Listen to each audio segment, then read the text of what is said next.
If you're new here, welcome to our channel. Don't forget to subscribe and hit the like button. Your support means the world to us and helps us keep sharing stories that deserve to be heard. I have a special reverence for my wife's mother, Isla.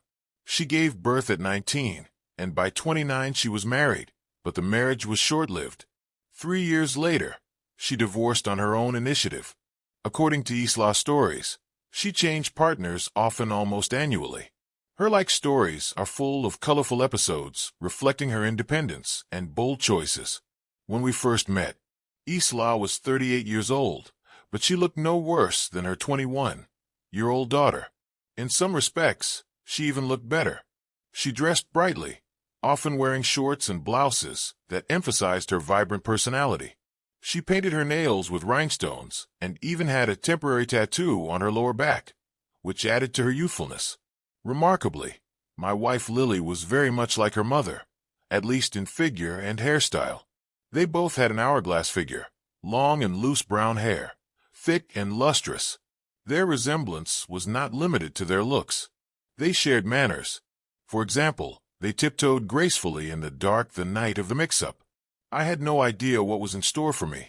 Both Lily and her mother moved so similarly that it was almost impossible to tell them apart. In the dim lighting that night, Lily whispered that she'd be back in 2 seconds and tiptoed into the bathroom. The sound of water running followed, and then someone tiptoed back into the darkness. It didn't occur to me that it might not be Warren. Everything seemed natural and familiar. Only later did I realize the truth. As the man was leaving, she said he loved you, and that voice was not my wife's. The realization struck me like a lightning strike. I was shocked and deeply ashamed. Even during the day, Isla had seemed to me the epitome of dignity and intelligence.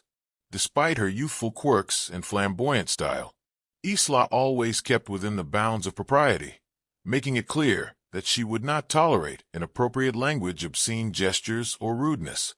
Her sharp mind and commanding presence often set the tone in any room she entered. The next day, Lily and I went to the market together, which had become our weekend tradition. We bought groceries, including fresh produce and spices, and returned home to prepare a meal. Cooking together has always brought us closer together, and this day was no exception. As we chopped, stirred, and seasoned, we talked more candidly than we had in weeks. We honestly and thoroughly discussed everything that had happened. Touching on the subject wasn't easy, but once we started, it became clear that clearing up the misunderstanding was simply necessary. We discussed our feelings, shared our opinions, and went over every detail thoroughly. By the end of the conversation, we came to a mutual agreement to ensure that this kind of confusion would never happen again. The clarity and the feeling that we were on the same page brought relief. Eventually, we reached a mutual understanding and harmony in our life together. This was a major turning point not only for Lily and I, but also for our relationship with Isla. We agreed to set clearer boundaries and communicate more openly going forward.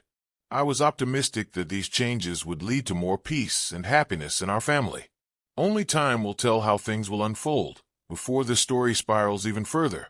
Make sure to subscribe to my channel and turn on notifications for more. And when the story ends, don't forget to show your support through likes and comments. But I have not given a pull that the steps we have taken will bring lasting positivity.